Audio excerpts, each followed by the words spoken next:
পশ্চিম মেদিনীপুরের শিলাবতী নদীর তীরে লুকিয়ে আছে এক প্রাচীন জনপদ গড়বেতা। ইতিহাস, পৌরাণিক কাহিনী আর প্রকৃতির রহস্যময় সৌন্দর্যে ঘেরা এই ভূমি যেন সময়ের সাক্ষী। আর সেই ইতিহাসের বুকে দাঁড়িয়ে আছে এক জাগ্রত তীর্থক্ষেত্র, গড়বেতার রসকুণ্ডুর শ্রী শ্রী বাবা বসন্তরায়জিউ মন্দির। আজ আমরা জানব এই পবিত্র মন্দিরের ইতিহাস, মাহাত্ম্য এবং সেই অলৌকিক বিশ্বাসের গল্প। 6 থেকে 700 বছর আগে বাবা রসকুণ্ডুই প্রকাশিত হয়েছে। লোককথা বলে একসময় গড়বেতা পরিচিত ছিল বকদ্বীপ নামে। মহাভারতের কাহিনী অনুসারে এই অঞ্চলে বাস করত এক ভয়ঙ্কর রাক্ষস বকাসুর। মানুষের জীবনে আতঙ্ক হয়ে ওঠা সেই রাক্ষসকে পাণ্ডবদের দ্বিতীয় ভাই ভীম বধ করেছিলেন এইখানে। কথিত আছে সেই যুদ্ধের সময় ভীম ও বকাসুরের প্রচণ্ড সংঘর্ষে সৃষ্টি হয়েছিল বিখ্যাত মাটির গনগনি গিরিখাত। আজও যা লাল মাটির গভীর খাজ মানুষকে মনে করিয়ে দেয় সেই পৌরাণিক কাহিনীর কথা। তাই অনেকেই গনগনিকে বলেন বাংলার গ্র্যান্ড ক্যানিয়ন।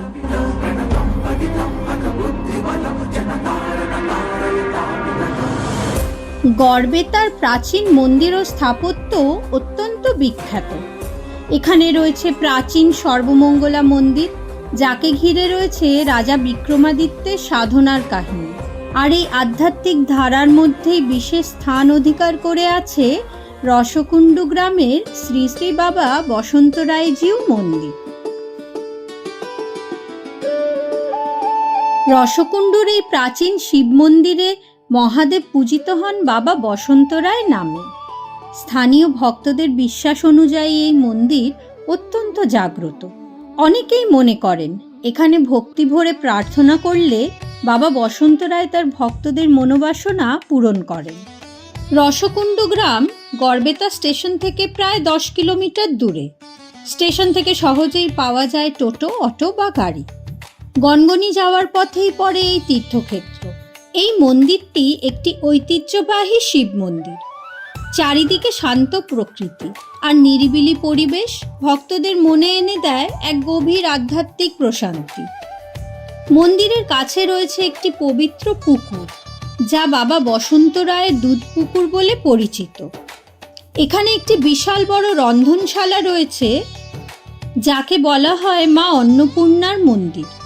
শিবরাত্রির সময় লক্ষ লক্ষ ভক্তরা ভোগ গ্রহণ করেন এখানে। মন্দিরের আশেপাশে রয়েছে অজস্র দোকানপাট, যেখানে আপনি পুজো অর্চনার সামগ্রী খুব সহজেই পেয়ে যাবেন।